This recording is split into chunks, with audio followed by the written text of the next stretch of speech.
हे पहा, चिंच खजुराची पौष्टिक चटणी तयार झालेली आहे। चटणीला रंग तर काय सुरेख आलेला आहे। आज आपण चिंच खजुराची पौष्टिक चटणी कशी करायची ते पाहणार आहोत। ही चटणी चवीला खूपच छान लागते आणि बनवायलाही खूप सोपी आहे। रेसिपी नेहमीप्रमाणे खूप साधी व सोपी आहे।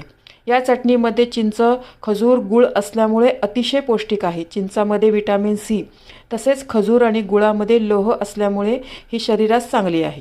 ही चटणी तुम्ही चाटच्या कोणत्याही पदार्थाबरोबर खाऊ शकतात, जसे भेळपुरी, शेवपुरी, पाणीपुरी, दहीवडा, कचोरी यांच्याबरोबर ही चटणी खूपच छान लागते।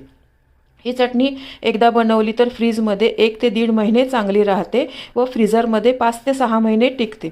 माझ्या घरात तर ही चटणी मी नेहमीच बनवते।